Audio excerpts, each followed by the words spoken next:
नमस्कार, मैं हूँ बीना खिमानी और एक बार फिर आप सबका स्वागत है TNN न्यूज़ में। आज हमारे साथ हैं most energetic, entertaining and award winning celebrity chef, जिन्होंने अपनी शानदार कुकिंग से लाखों करोड़ों फूड लवर्स के दिलों में अपनी एक अलग जगह बनाई है। जी हाँ, आज हमारे साथ हैं सेलिब्रिटी शेफ़ हरपाल सिंह सोखी जी। सर, स्वागत है आपका TNN न्यूज़ में। सर, शो की शुरुआत करने से पहले मैं चाहूँगी कि आप आपके अलग अंदाज में कुछ मिठास और नमक शमक के साथ में गुनगुना दीजिए, और साथ ही हम थोड़ा आपके बारे में भी जानना चाहेंगे कि आप शेफ़ किस तरीके से बने। हेलो बीना जी, नमस्कार। तो मैं अपना एक पहले छोटा सा इंट्रो दे देता हूँ। मेरा नाम है शेफ़ हरपाल और ज़्यादातर लोगों ने मुझे टेलीविज़न में देखा है पिछले कुछ सालों में, और आपने जैसे गुनगुनाने को कहा मुझे तो जिसके लिए लोग जानते हैं मैं वही गुनगुना देता हूँ आपके लिए। ओ जी, नमक शमक डाल देते हैं, नमक शमक डाल देते हैं। तो ये सिलसिला शुरू हुआ टेलीविज़न के माध्यम से। उसके पहले मैं 5 सितारा होटलों में एग्जीक्यूटिव शेफ़ रह चुका हूँ।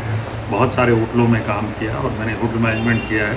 मैं एक छोटे से शहर खड़गपुर से बिलोंग करता हूँ, जहाँ पे लोग ज़्यादातर प्रेफर करते हैं कि इंजीनियर बने या रेलवेज़ में ज्वाइन करें। भाई, हम थोड़े से अलग हट के चले गए होटल मैनेजमेंट करने, और वो भी मेरे भाई साहब के कहने पे, क्योंकि उन्होंने कहा कि हरपाल, होटल मैनेजमेंट में आपको नौकरी जल्दी मिल जाती है, और उस ज़माने में नौकरियां आसान नहीं थी, तो इसलिए हम चले गए थे होटल मैनेजमेंट करने, और वहाँ से हमारा सिलसिला शुरू हो गया। और फिर जब टेलीविज़न में आए तो भाई लोग नमक शमक के नाम से जानना शुरू किया मुझे। शेफ़, जब भी आप ये गुनगुना देते हैं तो यकीन मानिए काफ़ी लोगों के चेहरे पर मुस्कुराहट आ जाती है। अब मैं आपसे जानना चाहूँगी कि एक आदमी भी स्वादिष्ट खाना बना सकता है? जी, जैसा आपने पूछा कि भाई मुझे ऐसा लगता है कि जितने मेल मेंबर्स हैं वो बाई चॉइस शेफ़ बनते हैं, वो ऐसा प्रिपेयर्ड नहीं होते। मेरे ज़माने में मैं बात कर रहा हूँ, ठीक है। बाकी आई वुड से कि फीमेल्स ही हमारे हिंदुस्तान में उन्होंने ही किचन को कंट्रोल किया है, और वो ही ज़्यादातर किचन संभालती हैं, और मेरा ख्याल से वो बेहतर खाना बनाती हैं, रोज़ बनाती हैं और रोज़ बेहतर बनाती हैं। हम जो प्रोफेशनल शेफ़्स हैं वहाँ डेफिनेटली मेल मेंबर्स ज़्यादा हैं, क्योंकि थोड़ी सी दिक्कत तो नहीं कहूँगा मैं, क्योंकि बहुत सारी ऐसी फ़ीमेल शेफ़्स हैं जो बहुत अच्छा नाम कमा गई। यहाँ पे बहुत ज़्यादा नंबर्स नहीं है फ़ीमेल की प्रोफेशनली। वो इसलिए कि कई बार जो फीमेल्स हैं उनको फैमिलीज़ बनानी होती है, या फैमिली का भार जो है उनके ऊपर ज़्यादा होता है, इसलिए वो छोड़ के चले आती हैं। फिर उसके बाद घर से ज़रूर कर लेती हैं कुछ ना कुछ एंटरप्रेन्योरशिप प्रोग्राम, केक्स बनाती हैं, या घर से ऑर्डर चलाती हैं, या केटरिंग करती हैं। पर प्रोफेशनली येस, मेल मेंबर्स ज़्यादा हैं in professional chefs category, I would say. होटलों में भी वो बाय चॉइस उन्होंने एक करियर चुना होता है, इसलिए उनको एक करियर बनाना होता है, ये हमने देखा है। और मुझे लगता है कि हाथों का जादू जो है वो डेफिनेटली फीमेल्स में ज़्यादा है, ये मैं ज़रूर मानता हूँ। हरपाल जी, आज आपको हमारे दर्शक देखकर काफ़ी इंस्पायर हो रहे होंगे आपसे। अब मैं आपसे जानना चाहूँगी कि आपके हाथों से बने स्वादिष्ट खाने ने काफ़ी लोगों के दिलों में अपनी एक अलग जगह बनाई है, पर मैं आपसे जानना चाहूँगी कि आपकी फ़ेवरेट कुज़ाइन आपका कौन सा है? आपको कौन सी डिश बहुत अच्छी लगती है? जब खाने की बात आती है तो इंडियन क्यूज़ीन मेरे दिल के बहुत करीब है, क्योंकि इतनी सारी वैरायटी है कि आप खाते खाते थक जाएंगे, लेकिन क्यूज़ीन ख़त्म नहीं होती। मैं एक चीज़ हमेशा कहता हूँ कि Indian food is like Amazon forest, it is endless, ठीक है। It can not be discovered completely वाली चीज़ है इन वन लाइफ टाइम। एक इंसान की बस की बात नहीं है कि वो एक लाइफ टाइम में पूरी क्यूज़ीन डिस्कवर कर ले। जब भी मैं घूमने जाता हूँ कुछ ना कुछ नई चीज़ें अपने देश की देखते रहता हूँ, जानते रहता हूँ और पता भी चलता है कि ये चीज़ अच्छा भाई ये है बढ़िया। वैसे विदेश भी घूमते हैं तो वहाँ की क्यूजीन्स भी अच्छी हैं। मैं ये नहीं कहूँगा, मुझे मेडिटेरेनियन बहुत पसंद है, जो मिडल ईस्ट की क्यूजीन बहुत अच्छी लगती है। फार ईस्ट की क्यूजीन जब भी मैं सिंगापुर जाता हूँ मुझे बहुत अच्छी लगती है। इन सब क्यूजीन्स में, चाइना में भी जैसे, इन सब क्यूजीन्स में थोड़ी सी कहीं ना कहीं एक बात है जो हिंदुस्तान के क्यूजीन में भी है। जैसे कि हिंदुस्तान की क्यूजीन एक परंपरा वाली चीज़ है, विलायत में भी जो क्यूजीन है वहाँ पे भी कुछ ना कुछ परंपरा है। जैसे मेडिटेरेनियन की एक परंपरा है, एक साउथ ईस्ट एशियन क्यूजीन की एक परंपरा है जो काफ़ी हद तक हिंदुस्तान से भी मैच करती है, खाने के टेस्ट के मामले में नहीं, परंपरा के मामले में। तो मुझे मेडिटेरेनियन क्यूजीन भी अच्छी लगती है और साउथ ईस्ट एशियन, ख़ास तौर से जब मैं जाता हूँ थाईलैंड जाता हूँ या सिंगापुर जाता हूँ तो वहाँ पे आपको बहुत सारी वैरायटी मिलती है खाने की और मुझे बड़ा मज़ा आता है खाने में, बहुत अच्छा लगता है। सर, आप देश विदेश घूम चुके हैं, मैं आपसे जानना चाहूँगी कि फ़ूड कल्चर को लेकर क्या डिफरेंस देखते हैं आप, और स्पेशली इंडियन फूड्स को लेकर क्या दीवानगी रहती है लोगों में? जी, हर कंट्री की देखिए एक पहचान होती है, क्यूजीन अपनी एक पहचान होती है, आइडेंटिटी होती है। तो वो आइडेंटिटी कल्चर से मैच करती है। आपको पता चलता है बहुत सारी चीज़ों से, खाने से पता चल जाता है कि लोग कैसे रहते हैं, लोग कैसे खाते हैं, कैसे प्लेटों में खाते हैं, खाना ठंडा खाते हैं, गरम खाते हैं। तो डेफिनेटली ये कनेक्ट है। लोकल प्रोड्यूस क्या है वहाँ पे, तो बहुत सारे देशों में जब आप जाते हैं, यूरोप में जैसे जाते हैं तो ग्रीस जाते हैं या हॉलैंड की तरफ जाते हैं तो सब्जियां बढ़िया मिलती है, खाने में बड़ा मज़ा आता है। देखिए, देखने में भी अच्छा लगता है, खाने में भी मज़ा आता है। Definitely there is a link, you can always see that. आपको वो पता चलता है कि इतनी वैरायटी सब्जियों की मिलती है। वैसे मैं सब्जियों की वैरायटी की बात करूं तो आप हिंदुस्तान की सब्जियों की वैरायटी को कंपेयर नहीं कर सकते।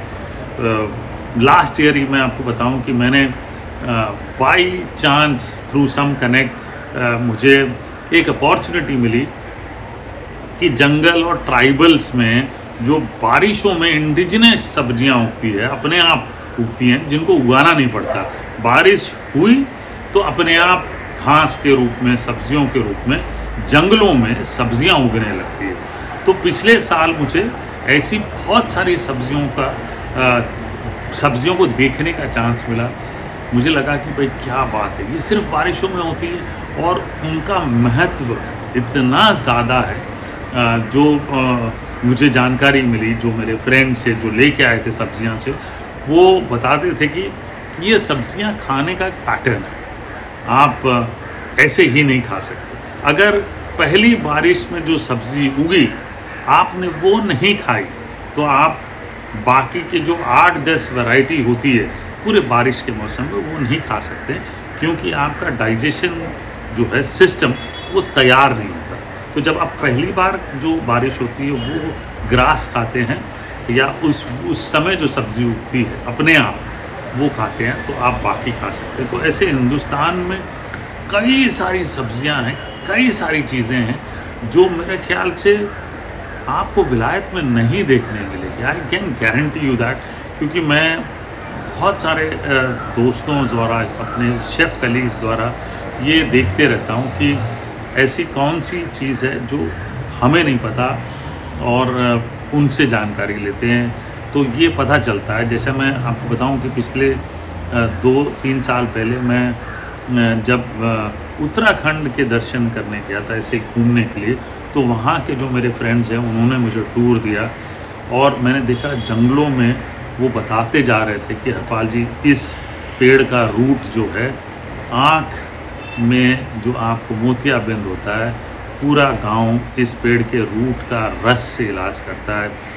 ये पेड़ एक जंगलों में जब मैं ट्रैकिंग कर रहा था तो वहाँ पे बुरांश का फूल जो है, लाल लाल कलर का फूल होता है, उसका जो अर्क निकलता है उबाल के, वो कार्डियक प्रॉब्लम्स के लिए, ब्लड प्रेशर के लिए लोग यूज़ करते हैं। तो ऐसी कई सारी चीज़ें उन्होंने बताई मुझे जो जानकारी मुझे मिली वो मैं देख के हैरान हो गया कि हिंदुस्तान में इतना कुछ है जिसकी जानकारी एक्चुअली अभी FSSAI द्वारा और ऐसे बहुत सारे माध्यम, मेरे कलीग्स जो हैं, मेरे शेफ्स जो हैं, जो उत्तराखंड में रहते हैं या ऐसे पहाड़ों में रहते हैं, अलग अलग जगहों में रहते हैं, नॉर्थ ईस्ट में रहते हैं, वो सब जब शेयर करते हैं तो नॉलेज जो है उभर के आ रही है।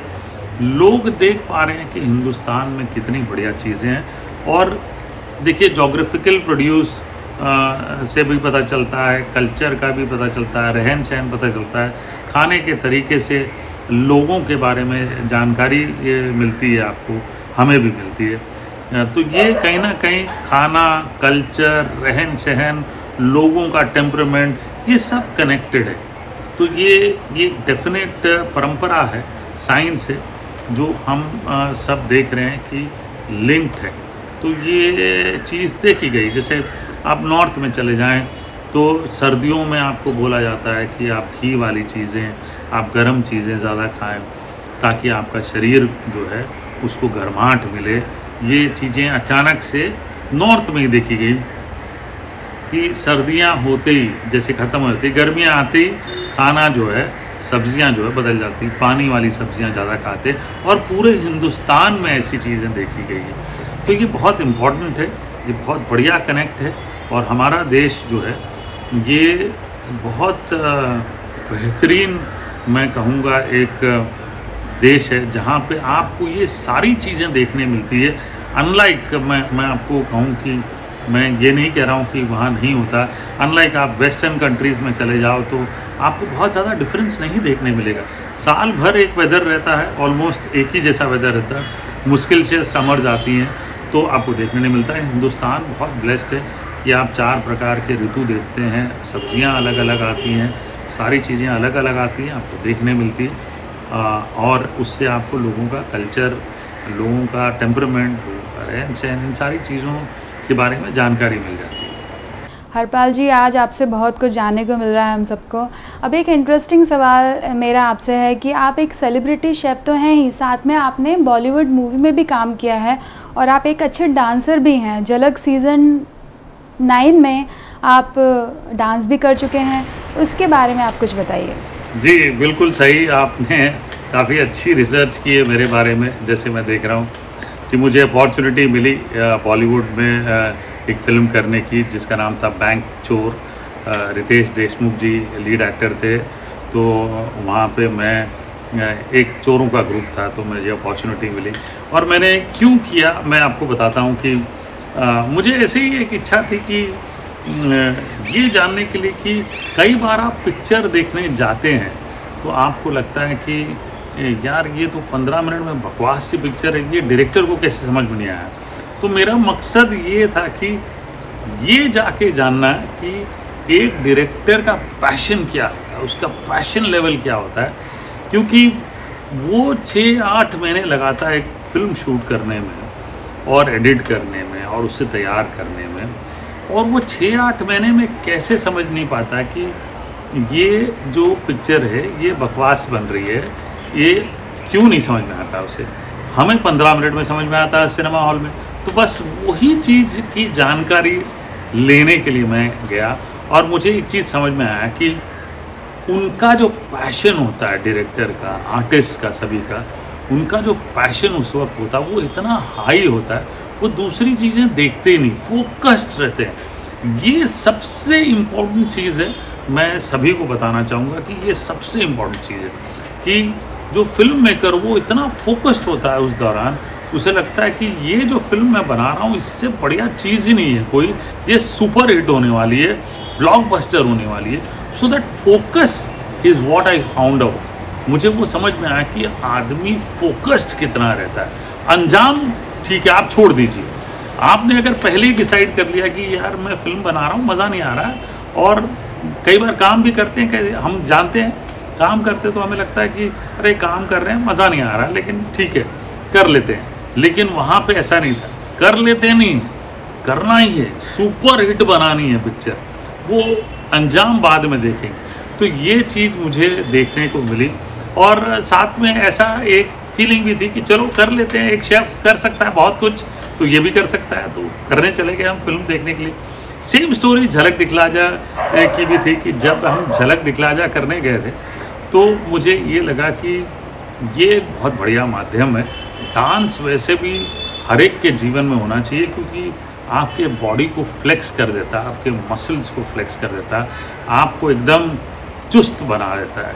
क्योंकि जब मैं झलक दिखला जा में मेरी शुरुआत हुई तो पहले 2 दिन हम गए तो उन्होंने मुझे मतलब योगा करवाया। मैंने कहा यार हम तो डांस करने आए थे, ये तो योगा करवा रहे हैं। तो योगा 2-2 घंटा कराए, उसके बाद एरोबिक एक्सरसाइज किए, स्ट्रेचिंग कराए, 4-5 घंटा ये सब करने के बाद बोले अब घर जाओ। मैं कहा डांस तो कुछ किया ही नहीं। तो बोले सर पहले आपकी बॉडी को ज़रा खोल देते हैं। तो मुझे लगा ये बहुत बढ़िया चीज़ है, ये एक माध्यम है जो हर एक के जीवन में होना चाहिए। डांस जो है हर एक के जीवन में होना चाहिए। और मुझे ये भी पता है कि जो मेरे पिताजी थे वो बचपन में हमेशा कहते थे कि बारातों में जाते थे हम तो हमेशा मुझे आगे करते थे नाचने के लिए, और मैं बहुत शर्माया करता था कि मुझे नाचना नहीं है, मुझे करना नहीं है। मैं छुपता था, मैं भागता था।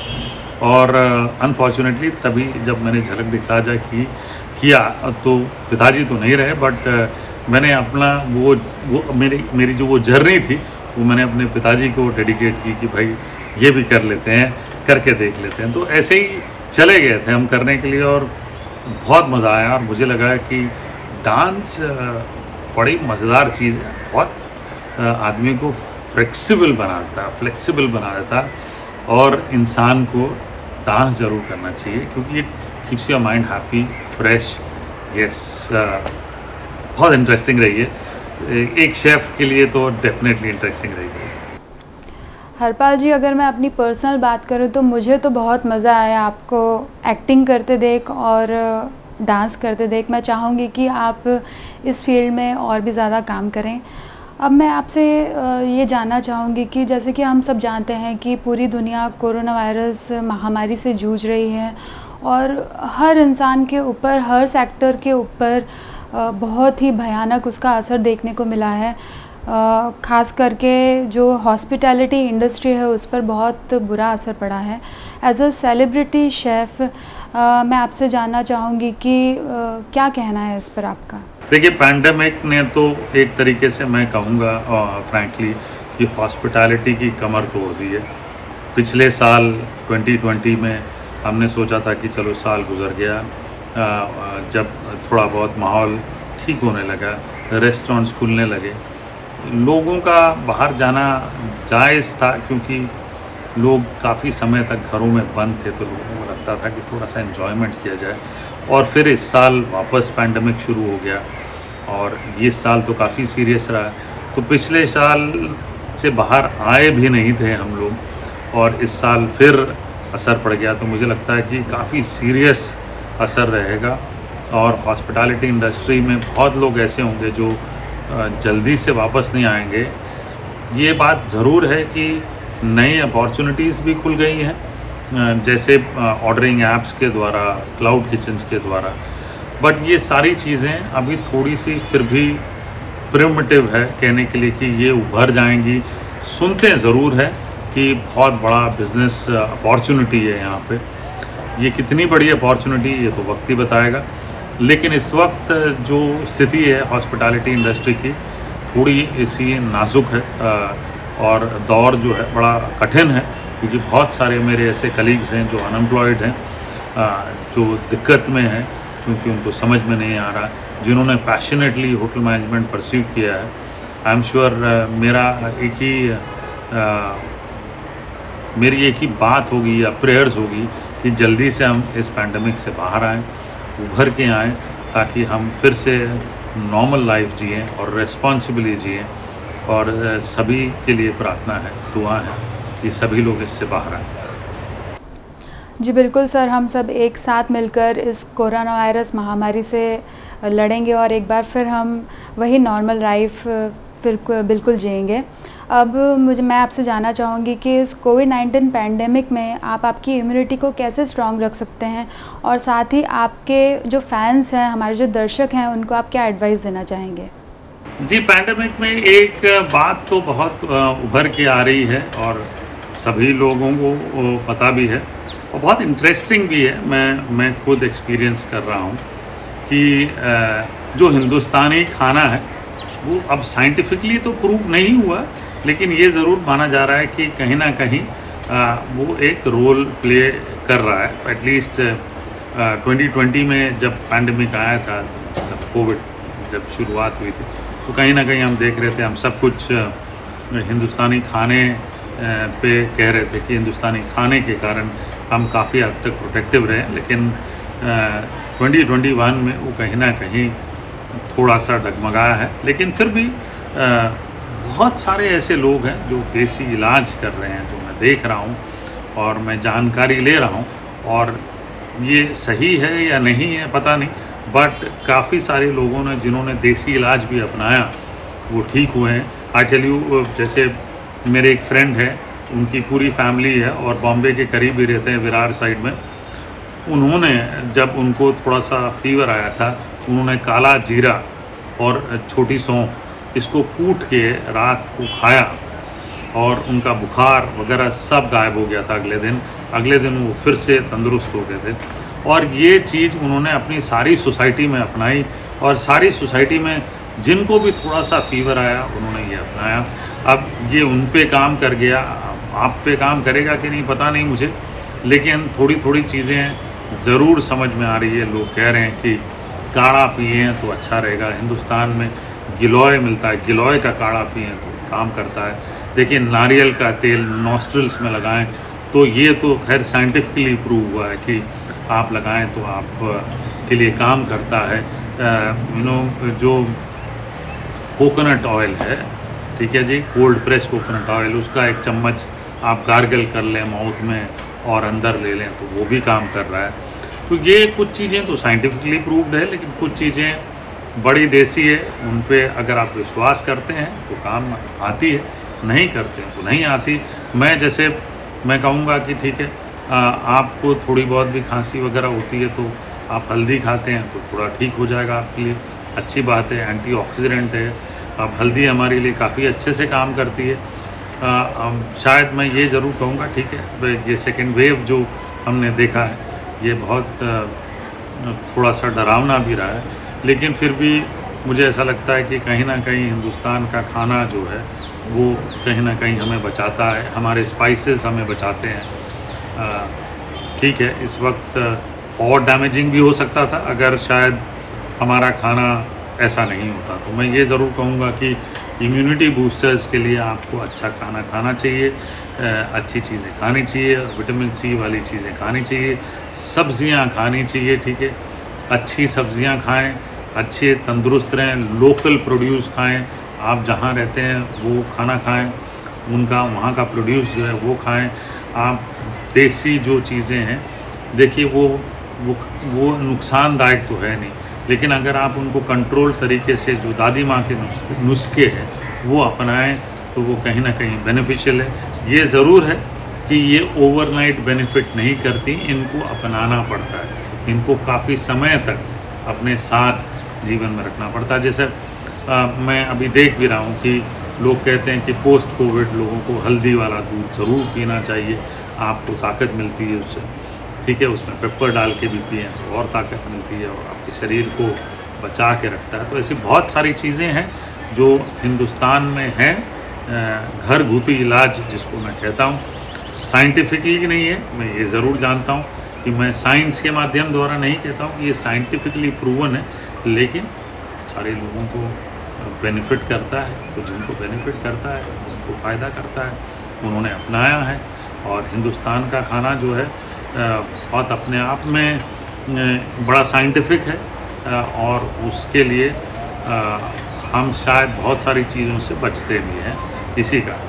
तो ये बहुत इम्पॉर्टेंट है कि जो खाना है वो लोकल होना चाहिए।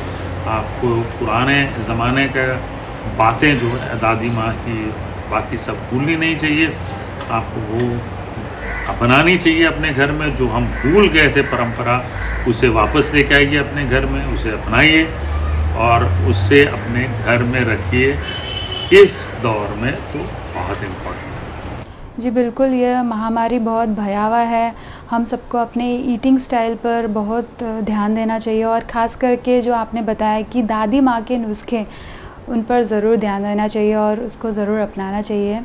अब मेरा आखिरी सवाल है कि आप क्या मैसेज देना चाहेंगे आपके फैंस को, हमारे व्यूअर्स को? जी, मैं सभी के लिए एक ही चीज़ करूँगा। सबसे पहले तो सभी के लिए प्रार्थना है कि सभी लोग तंदुरुस्त, सेफ रहें, स्वस्थ रहें, घर पर रहें, बाहर न जाएं और सभी लोगों का ख्याल रखें। ये समय थोड़ा कठिन है, हम सब के लिए कठिन है, तो एक दूसरे की मदद करें, एक दूसरे की हेल्प करें। कैसे भी कर सकते हैं आप करिए प्लीज़ हेल्प, और ख्याल रखने अपना, अपने परिवार वालों का, जहाँ रहते हैं आस पड़ोस का ख्याल रखें। तो ये चीज़ें बहुत ज़रूरी है, आप ध्यान रखें अपना। मेरा एक ही मैसेज है कि हम जल्द से जल्द इस पैंडेमिक से भी बाहर आएंगे और फिर से नॉर्मल जीवन जिएंगे और हंसी खुशी के साथ जिएंगे। सभी के लिए प्रार्थना है। Thank you so much chef Harpal ji, आपने आपका इतना कीमती समय हमारे साथ में दिया। धन्यवाद। तो ये थे सेलिब्रिटी शेफ़ हरपाल सिंह सोखी जी। आपसे एक बार फिर मुलाकात होगी, तब तक के लिए नमस्कार।